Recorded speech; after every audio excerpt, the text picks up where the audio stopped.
Welcome to RTV. నేను మీ మనోజ్. తెలంగాణలో ప్రస్తుతం ఉన్నటువంటి 33 జిల్లాల్లో ఈ జిల్లాల విభజన గత ప్రభుత్వంలో శాస్త్రీయంగా జరగలేదు. ఇప్పుడు ప్రభుత్వం ఏం చెప్తోందంటే ఒక జిల్లాలో అత్యధికమైన జనాభా ఉంటే ఒక జిల్లాలో చాలా తక్కువ జనాభా, ఈ మాదిరిగా జిల్లాల విభజన అశాస్త్రీయంగా జరిగింది. జిల్లాలతో పాటుగా అటు నియోజకవర్గాలు, ఒక నియోజకవర్గం 3 జిల్లాల్లో ఉంటుంది, ఒక నియోజకవర్గాన్ని ఒక జిల్లాగా చేశారు. సో ఈ జిల్లాల పునర్విభజన చేయాల్సిన ఆవశ్యకత ఉందని తెలంగాణ ప్రభుత్వం భావిస్తూ దీనికి సంబంధించి కేబినెట్ భేటీ జరిపి ఆ కేబినెట్లో ఒక రిటైర్డ్ జడ్జ్తో కూడినటువంటి ఒక కమిషన్ ఏర్పాటు చేసి పూర్తిగా దీన్ని మళ్ళీ మనం శాస్త్రీయంగా జరపాలని ఒక ఆలోచన తెలంగాణ రాష్ట్ర ప్రభుత్వం చేస్తోంది. అందుకు అనుగుణంగా ముఖ్యమంత్రి రేవంత్ రెడ్డి మాట్లాడుకొచ్చారు. ఈ విషయం పైన మీకు ఇన్ డీటెయిల్ చెప్పే ముందు ఒకసారి రేవంత్ రెడ్డి ఏం మాట్లాడారో చూద్దాం.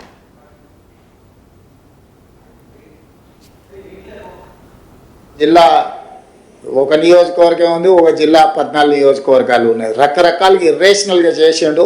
నిన్నమన్న అందరూ చర్చలు విజ్ఞప్తులు చేస్తారు, మా కొన్ని మండలాలు తీసి అనలేయండి, కొన్ని మండలాలు తీసి ఇన్లేయండి అని, లేకపోతే వరంగల్ అయితే వరంగల్ అనుకోకుండా మాది ఒకటే సిటీ 2 జిల్లాలు చేసారు, మొత్తం మా ఉనికి మనుగడనే పోయింది, దాన్ని మొత్తం కలిపి ఒకటే జిల్లా చేయండి అని ఇట్లా రకరకాల డిమాండ్లు వస్తున్నాయి. మళ్ళీ పొలిటికల్ డెసిషన్స్ తీసుకుంటే న్యాయం జరగదు, సరైన విధంగా విభజన జరగదు. తొందరలోనే ఒక రిటైర్డ్ హైకోర్టు ఆర్ సుప్రీంకోర్టు జడ్జితో పాటు ఆఫీసర్స్, రెవెన్యూ, ఈ ఇతర శాఖలలో పనిచేసిన అధికారులతోని మనం ఒక కమిటీ వేసుకుందాం. నియోజకవర్గాల పునర్విభజన అంటే నియోజకవర్గాల పునర్విభజన ఎట్లయితే గతంలో చేసినప్పుడు ఒక కమిషన్ వేసి ఆ కమిషన్ ద్వారా పబ్లిక్ హియరింగ్ చేసి వివిధ ప్రాంతాలు పర్యటన చేసి ఎట్లయితే సమాచారాన్ని సేకరించి చేసిండ్రో, ఈరోజు మండలాలు కానీ, రెవెన్యూ డివిజన్లు కానీ, జిల్లాలు కానీ వీటిని తగ్గించడం అనను, పెంచడం అనను, వీటిని రేషనలైజ్ చేయడం అంటే వీటిని ఏ రకంగా చేయాలా, జిల్లాల మండలంలో ఎంత జనాభా ఉండాలి, రెవెన్యూ డివిజన్లో ఎంత జనాభా ఉండాలి, జిల్లాలో ఎంత జనాభా ఉండాలి అనేది ఒక ప్రాతిపదిక చేసుకోవాలి. ఒక దగ్గర 3 లక్షలు ఉండి ఒక దగ్గర 1 కోటి ఉండరు అనుకో, దీన్ని ఏ రకంగా మనము పరిపాలన చేయగలుగుతాం? ఇట్లాంటి సమస్యలు మా దృష్టికి వచ్చినాయి. తొందరలోనే దీనికి సంబంధించి రేపు బడ్జెట్ సమావేశాలలో పూర్తి స్థాయిలో చర్చ చేస్తాము. చేసి ఒక retired high court or supreme court judge నేతృత్వంలో. సో ఇది ముఖ్యమంత్రి రేవంత్ రెడ్డి మాట్లాడుతోంది. జిల్లాలు పెరగొచ్చు, తగ్గొచ్చు, ఏదైనా జరగవచ్చు. గతంలో మాదిరిగా ఒక కమిషన్ ఏర్పాటు చేసి ఇప్పుడు కూడా అటువంటి ఒక కమిషన్ ఏర్పాటు చేసే జిల్లాల పునర్విభజన శాస్త్రీయంగా జరుపుదాం. ఆయనకి చాలా ఫిర్యాదులు వచ్చాయంట. ఓ మండలాన్ని ఆ జిల్లాలో కలిపారు, ఆ జిల్లా అశాస్త్రీయంగా జరిగింది, మా వరంగల్ సిటీని 2గా చీల్చారు, రకరకాల విడతలు వచ్చాయంట. దాని నేపథ్యంలోనే ఈ జిల్లాల విభజన జరగాల్సిన అవసరం ఉందని కాంగ్రెస్ పార్టీ భావిస్తోంది. మరి ఎటువంటి ఆలోచన చేస్తోంది, దాని పరిణామాలు ఎలా ఉంటాయి, ఇప్పుడు ఎదుర్కొంటున్న సమస్యలు ఏంటి, ఇన్ డీటెయిల్గా చెప్పే ప్రయత్నం చేస్తాం. ఒకసారి గ్రాఫిక్స్ ప్లీజ్. సో ఫస్ట్గా అసలు జిల్లాలకు సంబంధించిన అంశంలో కొత్త జిల్లాల ఇష్యూ ఏంటి? సో ఆ కొత్త జిల్లాల ఇష్యూ ఏంటంటే తెలంగాణ జిల్లాల స్వరూపం మారబోతోంది. ప్రస్తుతం ఇక్కడ మీరు నా పక్కన మ్యాప్ చూస్తున్నారు, ఆ మ్యాప్ చూడండి. 33 జిల్లాలకు సంబంధించినటువంటి తెలంగాణ రాష్ట్రానికి సంబంధించిన మ్యాప్ ఇది. సో ఏంటిది? ఆదిలాబాద్, కుమరంభీం, ఆసిఫాబాద్, నిర్మల్, మంచిర్యాల, ఇవన్నీ కూడా ఆదిలాబాద్ కింద ఉండేవి. ఆదిలాబాద్ కింద ఉండేవి కాస్త 4 జిల్లాలుగా మారినాయి. ఆ తర్వాత జగిత్యాల, రాజన్న సిరిసిల్ల, కరీంనగర్, పెద్దపల్లి, ఈ 4 జిల్లాలు కూడా ఉమ్మడి కరీంనగర్ కింద ఉండేవి. ఇప్పుడు అది 4 జిల్లాలు అయిపోయినాయి. గతంలో తెలంగాణ రాష్ట్రం విడిపోయే సమయానికి 10 జిల్లాలే. ఆ 10 జిల్లాలు కాస్త 30 జిల్లాల్ని ఒకసారి, ఆ తర్వాత మరో 3 జిల్లాలు ఇంకోసారి, మొత్తంగా 33 జిల్లాలుగా విభజించారు. దాంట్లో ఎక్కువగా ముక్కలైంది వరంగలే. జయశంకర్, ములుగు, ఆ తర్వాత హన్మకొండ, వరంగల్, జనగాం, మహబూబాద్, ఇవన్నీ కూడా ఒకే జిల్లా కింద ఉండేవి. వరంగల్ మొత్తం కూడా తునాతునకలు అయిపోయింది, చిన్న భాగాలుగా అయిపోయింది. సో ఇప్పుడు దీంట్లో కూడా రకరకాల డిమాండ్. మాకున్నటువంటి ఒక మేజర్ గ్రామ పంచాయతీని మండలం చేయాలని, లేదా ఓ మండలం ఇంకో దాంట్లో కలిసిందని, ఈ మండలంలో ఉన్న వ్యక్తులు అటు జిల్లాకు దగ్గర అవుతున్నారు, కానీ ఆ మండలంలో కొన్ని గ్రామాలు ఇటువైపుగా ఉన్నాయి, రకరకాల సమస్యలు ఉన్నాయి. సో ఆ సమస్యలు మొత్తాన్ని తీర్చడానికే ఇప్పుడు ఈ ప్రయత్నం అన్నట్టుగా ముఖ్యమంత్రి రేవంత్ రెడ్డి చెప్తున్నారు. సో జిల్లాల స్వరూపం మారబోతోంది ఫస్ట్గా. తర్వాత రిటైర్డ్ జడ్జి అధ్యక్షతన కమిషన్ ఏర్పాటు చేస్తామని తెలంగాణ రాష్ట్ర ప్రభుత్వం చెప్పింది. ముఖ్యమంత్రి రేవంత్ రెడ్డి మాట్లాడిన మాటలు ఇందాక మీరు విన్నారు. ఆ తర్వాత ప్రస్తుతం తెలంగాణలో 33 జిల్లాలు ఉన్నాయి. సో హైదరాబాద్ పరిధిలో మొత్తంగా 15 నియోజకవర్గాలు, 1 కోటికి పైగా జనాభా హైదరాబాద్లో ఉంది. సో ఇక్కడ చూడండి హైదరాబాద్ జిల్లా ఎంత అనేది. సో ఇది చిన్న ఇక్కడ కనబడుతుంది పింక్లో, ఇది హైదరాబాద్ జిల్లా. కానీ ఇదే హైదరాబాద్ జిల్లాలో ఎంతమంది? 1 కోటికి పైగా జనాభా ఉన్నారు, 15 నియోజకవర్గాలు ఉన్నాయి. కానీ ఇక్కడ నెక్స్ట్ ములుగు జిల్లాలో ఉంది సుమారుగా ఎంత 3 నుంచి 4 లక్షల జనాభా అయినా అక్కడ అదొక సొంత నియోజకవర్గం. అందులో స్పేస్ చూస్తే ఎక్కువ. ఇక్కడ చూడండి ములుగు, ఇది ములుగు జిల్లా మొత్తం. కానీ చాలా తక్కువ జనాభా, ఒక నియోజకవర్గం మాత్రమే. సో ఇలా అశాస్త్రీయంగా ఉందనేటువంటి భావనలో కాంగ్రెస్ పార్టీ ప్రభుత్వం ఉంది. నెక్స్ట్, సో ఈ కొత్త జిల్లాల ఇష్యూ ఏంటో చూసారు. సో నెక్స్ట్ మనం చూసే ప్రయత్నం చేద్దాం. సో దాంట్లో జిల్లాల ఏర్పాటు వెనుక ఏం జరిగింది. సో ఇక్కడ ఉమ్మడి ఏపీలో 23 జిల్లాలతో అటు ఉన్నప్పుడు తెలంగాణ పరిధిలో 10 జిల్లాలు ఉండేవి. సో 2014లో తెలంగాణ రాష్ట్రం ఏర్పాటైన తర్వాత 10 జిల్లాలే ఉండేది. ఆ 10 జిల్లాలు తెలంగాణ ఆదిలాబాద్, కరీంనగర్, నిజామాబాద్, వరంగల్, ఖమ్మం, మహబూబ్ నగర్, నల్గొండ, హైదరాబాద్, రంగారెడ్డి. సో ఈ జిల్లాలు కాస్త ఇప్పుడు 33 జిల్లాలు అయిపోయినాయి. సో ఒక్కో ఉమ్మడి జిల్లాలో సగటున 35 లక్షల జనాభా ఉండేది అప్పుడు. అంతెందుకు, ఏదో మారుమూల ప్రాంతం నుంచి మన జిల్లా కేంద్రానికి రావాలంటే 200 కిలోమీటర్లు రావాలి, ఒక పొద్దు పడుతుంది కలెక్టర్ దగ్గరికి వచ్చి పోవాలంటే. అటువంటి సిచ్యువేషన్ ఉండేది. సో అటువంటిది కాస్త ఇప్పుడు 30-40 కిలోమీటర్లు పోతే జిల్లా కేంద్రం. సో అప్పుడింత ఒక్కో ఉమ్మడి జిల్లాకి 35 లక్షల జనాభా ఉండేది. సో జిల్లా కేంద్రానికి చేరుకోవాలంటే 200 కిలోమీటర్లు ప్రయాణించాల్సి ఉండేది. సో రాష్ట్ర ఏర్పాటు తర్వాత కొత్త జిల్లాల కోసం అప్పుడు డిమాండ్స్ వినపడ్డాయి. అప్పుడు చాలా డిమాండ్స్, మాకు జిల్లా పోరాట సమితులను పెట్టుకొచ్చి చాలా సందర్భాల్లో ఓ పలానా జిల్లా కావాలని, ఇప్పటికీ ఉన్నాయి జిల్లా కావాలని, కల్వకుర్తిని జిల్లా చేయమని చెప్పి కల్వకుర్తికి సంబంధించిన కొంతమంది నాయకులు పోరాడుతున్నారు. ఇంకా ఇటువంటి అప్పుడు చాలా పెద్ద ఎత్తున ఉండే జిల్లాకు సంబంధించి చాలా పెద్ద ఎత్తున డిమాండ్స్ ఉండేవి. సో ఈ డిమాండ్స్ అన్నీ కూడా ఆ పోరాటాలు, కమిషన్ యొక్క పబ్లిక్ హియరింగ్స్ కానీ, రాజకీయాలు అనేక రకాలుగా జరిగి ఆ తర్వాత ఈ జిల్లాల విభజన జరిగింది. నెక్స్ట్, సో జిల్లాల ఏర్పాటు వెనుక జరిగిన కథ ఏందనేది మీకు చెప్పే ప్రయత్నం చేసిన. నెక్స్ట్ ఏంటంటే పీసీఆర్ నెక్స్ట్ ప్లీజ్. సో దీంట్లో జిల్లాల ఏర్పాటు వెనుక ఏం జరిగింది. 2016 డిసెంబర్లో అసెంబ్లీలో బిల్లుకు ఆమోద ముద్ర వేశారు.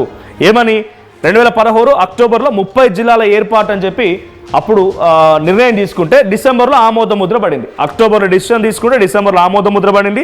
ఆ తర్వాత 30 జిల్లాల ఫస్ట్, ఆ తర్వాత వనపర్తి, మహబూబ్ నగర్లోని వనపర్తి, జోగులాంబ, గద్వాల్, ఈ మూడింటిని కూడా జోగులాంబ, గద్వాల్ తర్వాత వనపర్తి, ఈ రెండింటిని కూడా డైరెక్ట్గా అప్పుడు మళ్ళీ కొత్త జిల్లాలు తీసుకున్నారు. తర్వాత నారాయణపేటను కూడా మళ్ళీ తర్వాత జిల్లాగా తీసుకున్నారు.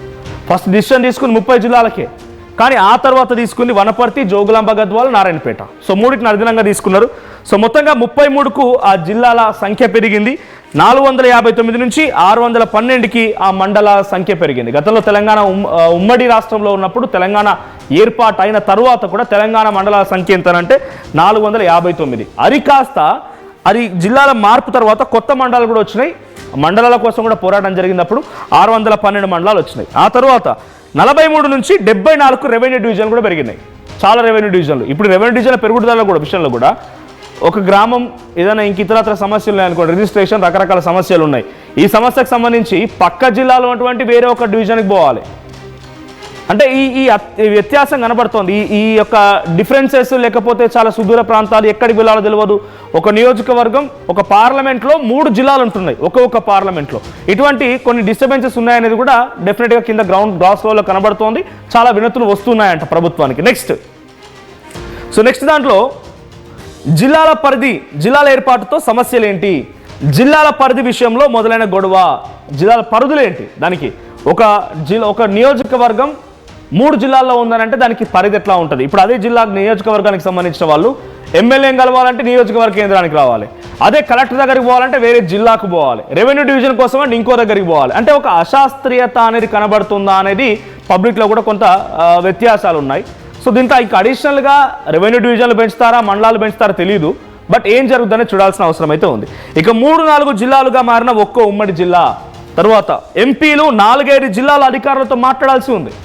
ఒక ఎంపీ 4-5 జిల్లాలో ఇందాక మీకు చూపించినట్టుగా మళ్ళీ ఇక్కడ మ్యాప్ వరకు వెళ్తే, taking an example of Peddapalli parliament చూస్తే పెద్దపల్లి పార్లమెంట్ అనేది ఇటు కొంత జగిత్యాల జిల్లాలో ఉంది, కొంత పెద్దపల్లి జిల్లాలో ఉంది, అటు కొంత భూపాలపల్లి జిల్లాలో కూడా కొంత మేరకు ఉంది. సో ఇట్లా 4-5 జిల్లాలో ఉంది ఒక పార్లమెంట్. సో ఈ 4-5 జిల్లా అధికారులతో కూడా ఆ సదరు ఎంపీలు సమన్వయం చేసుకోవాల్సిన అవసరం ఉంటుంది. సో ఇటు 2 నుంచి 3 జిల్లాల పరిధిలోకి నియోజకవర్గాలు, ఒక నియోజకవర్గం 2-3 జిల్లాల పరిధిలో ఉంది. సో వాళ్ళకి ఎమ్మెల్యే క్యాంప్ ఆఫీస్కి వెళ్ళాలంటే నియోజకవర్గ కేంద్రానికి రావాలి, తర్వాత జిల్లా సమస్యలు ఏమైనా ఉన్నాయంటే వేరే జిల్లాకు పోవాలి, రెవెన్యూ డివిజన్కి సంబంధించిన సమస్య ఉంటే ఇంకో డివిజన్కి పోవాలి. ఇలా రకరకాల సమస్యలు ఉన్నాయి. నెక్స్ట్, సో జిల్లాల ఏర్పాటుతో కొత్తగా వచ్చే సమస్యలు ఇంకొన్ని సమస్యలు ఏంటంటే దీంతో ఎమ్మెల్యేలకు తప్పని ఇబ్బందులు ఏంటి. నియోజకవర్గాలకు సంబంధించి వాళ్ళ నియోజకవర్గం చాలా ఒక 7 మండలాలు 8 మండలాలు ఉంటాయి. ఆ మండలాల్లో 4 మండలాలు ఓ జిల్లా పరిధిలో ఉంటాయి, ఇంకో 3 మండలాలు ఇంకో జిల్లా పరిధిలో ఉన్నాయి, 1-2 మండలాలు ఇంకో జిల్లా పరిధిలో ఉన్నాయి. ఇన్ఫాక్ట్ ముఖ్యమంత్రి రేవంత్ రెడ్డి ప్రాతినిధ్యం వహిస్తున్న కొడంగల్ నియోజకవర్గంలో కూడా ఇదే పరిస్థితి. మొన్న ఈ మధ్యలో మార్చే ప్రయత్నం చేశారు, మరి ఎంతవరకు పూర్తయినా చూడాలి. సో ఇట్లా నియోజకవర్గాలు కూడా 2-3 జిల్లాలు ఉండడంతో ఆ ఎమ్మెల్యేలకు ఇబ్బందులు, అట్ ది సేమ్ టైం కొంత పాలనా పరంగా కూడా రకరకాలుగా 2-3 కలెక్టర్తో మాట్లాడాలి అనే విషయాలు ఉన్నా కూడా ఆ ఇష్యూలు అయితే ఉన్నాయి. సో 2 జిల్లాల పరిధిలో మక్తల్, కొడంగల్, దేవరకద్ర, కల్వకుర్తి. సో వాళ్ళు 2 జిల్లాల్లో ఉన్నాయి. ఇంకా చాలా జిల్లాలు, కొన్ని ఉదాహరణకు మాత్రం మీకు చూపించే ప్రయత్నం చేశాను. ఇక్కడ చాలా జిల్లాలు కూడా, చాలా నియోజకవర్గాలు, పెద్ద నియోజకవర్గాలు 2-3 జిల్లాల్లో ఉన్నాయి. సో ఇక్కడ మక్తల్ అదే పరిస్థితి, కొడంగల్ అదే పరిస్థితి, దేవరకద్ర అండ్ కల్వకుర్తి అదే పరిస్థితి. ఇక 3 జిల్లాల పరిధిలో ఉన్నటువంటి హుస్నాబాద్, మానకొండూరు 3 జిల్లాలు ఉన్నాయి ఇక్కడ. సో 2 జిల్లాలు ఉన్నటువంటి నియోజకవర్గాలు ఇంకా చాలా ఉన్నాయి. కొన్ని మీకు అర్థం కావడం కోసం కొన్ని నియోజకవర్గాల పేర్లు పెట్టా. ఇక 3 జిల్లాల పరిధినటువంటి నియోజకవర్గాలు ఏంటంటే హుస్నాబాద్ అండ్ మానకొండూరు. ఈ 2 నియోజకవర్గాలు కూడా 3 జిల్లాల్లో ఉన్నాయి. హుస్నాబాద్ ఏకంగా సిద్దిపేటలో ఉంది, కరీంనగర్లో ఉంది, అటు కొంత భాగం మెదక్లో కూడా ఉంది. తర్వాత అటు మానకొండూరు పరిస్థితి అంతే. సో ఈ 2 నియోజకవర్గాలు కొంత భాగంగా 3 జిల్లాల పరిధిలో ఉన్నాయి. నెక్స్ట్, సో ఈ జిల్లాల ఏర్పాటుతో వచ్చే సమస్యలు ఈ రకంగా ఉంటాయి. ఇక జిల్లాల సంఖ్య తగ్గుతుందా అని అంటే, సో విస్తీర్ణం పరంగా అతిపెద్ద జిల్లాగా ఉంది భద్రాద్రి కొత్తగూడెం. ఇందాక మీకు మ్యాప్లో చూపించాను, మళ్ళీ చూపిస్తా ఇక్కడ. సో విస్తీర్ణం పరంగా మనకు భద్రాద్రి కొత్తగూడెం ఇది చాలా ఎక్కువ. మీరు చూడండి ఇక్కడ బ్లూ కలర్, దీనంత స్పేస్ ఏది ఉండదు. సో ఎక్కువ ఏరియా కలిగింది భద్రాద్రి కొత్తగూడెం జిల్లా. కానీ విస్తీర్ణం పరంగా చిన్న జిల్లా ఏంటంటే హైదరాబాద్, మీకు తెలిసిందే హైదరాబాద్. కానీ జనాభా ప్రకారంగా చూస్తే హైదరాబాద్లో ఎక్కువ పాపులేషన్ ఉంటారు. తక్కువ పాపులేషన్ ఉండేటువంటి జిల్లా ఏదైనా ఉందంటే ములుగు జిల్లా. సో ములుగు జిల్లా అంటే ములుగు నియోజకవర్గం ఒక్కటే ఒక జిల్లాగా ఏర్పడింది అది. సో ఈ రకంగా కొంత జిల్లాలకు సంబంధించి సంఖ్య తగ్గుతుందా అనే అనుమానాల్లో ఒక క్వశ్చన్. Next please. సో దాంట్లో నెక్స్ట్, జిల్లాల అశాస్త్రీయంగా ఏర్పాటు చేశారనే వాదన. జిల్లాలు అశాస్త్రీయంగా ఏర్పాటు చేశారనే వాదన డైరెక్ట్గా ముఖ్యమంత్రి రేవంత్ రెడ్డి చెప్పడం. పార్లమెంట్ స్థానాల వారీగా జిల్లాలని ప్రచారం. పార్లమెంట్ స్థానాల వారీగా జిల్లాలు అంటే ఇక్కడ ఒక బిగ్ ట్విస్ట్ ఏంటంటే, ఇక్కడే ఒక క్వశ్చన్ లేదా అనుమానం తావిస్తున్న మాట ఏంటంటే, పార్లమెంట్ల వారీగా చేయాలంటే 17 పార్లమెంట్లు ఉన్నాయి ప్రస్తుతానికి తెలంగాణ రాష్ట్రంలో. ఆ 17 పార్లమెంట్ ఏంటో మీ అందరికీ తెలిసిందే. 17 పార్లమెంటరీ వారీగా చేయాలంటే 33 జిల్లాలు, 17 పార్లమెంట్లు అయితే సగానికి పైగా జిల్లాలు పోతాయి. సగం జిల్లాలు పోతాయి. మరేంటి, సగం జిల్లాలను తీస్తే ఆ జిల్లా ప్రజలు ఊరుకుంటారా? అక్కడ ఆల్రెడీ కలెక్టరేట్ కార్యాలయాలు నిర్మించారు, వాళ్ళకి వ్యవస్థ స్టార్ట్ అయింది, పరిపాలనకు సంబంధించి అధికారులు ఉన్నారు, అన్ని రకాలుగా ఒక స్ట్రీమ్ లైన్ స్టార్ట్ అయింది. ఆ సిచ్యువేషన్లో పార్లమెంట్ల వారీగా చేయాలనుకుంటే 17 పార్లమెంట్లకి 17 జిల్లాలు చేస్తే ఒక తెలంగాణ వ్యాప్తంగా మళ్ళీ ఒక చిన్న ఉద్యమం మొదలయ్యే అవకాశం ఉంది.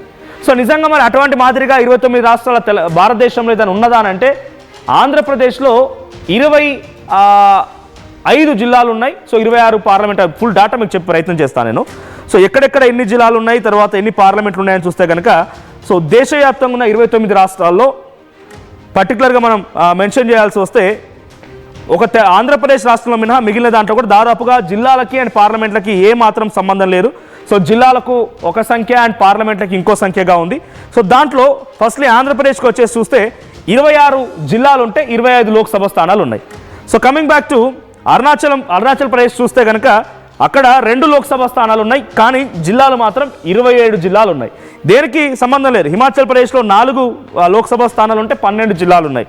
సో ఇటు కర్ణాటకలో 28 లోక్సభ స్థానాలు ఉంటే 31 జిల్లాలు ఉన్నాయి. అంటే జిల్లాలకు సమాంతరంగా ఎక్కడ ఏ రాష్ట్రంలో కూడా ఈక్వల్గా జిల్లాలు లేవు. మరి తెలంగాణ రాష్ట్ర ప్రభుత్వం అటువంటి ఆలోచన చేసింది అనుకోండి, ఇఫ్ ఎట్ ఆల్, రేపటి రోజున ఇటు లోక్సభకు సంబంధించి డీలిమిటేషన్లో భాగంగా విభజన జరగబోతోంది. పార్లమెంట్ స్థానాలు పెరగబోతున్నాయి. తెలంగాణలో మరొక అడిషనల్గా ఒక 5-6 పార్లమెంట్లో 20-25 దాకా వచ్చే అవకాశం ఉన్నట్టుగా అంటూ ఉన్నారు జనాభా ప్రాతిపాదికన.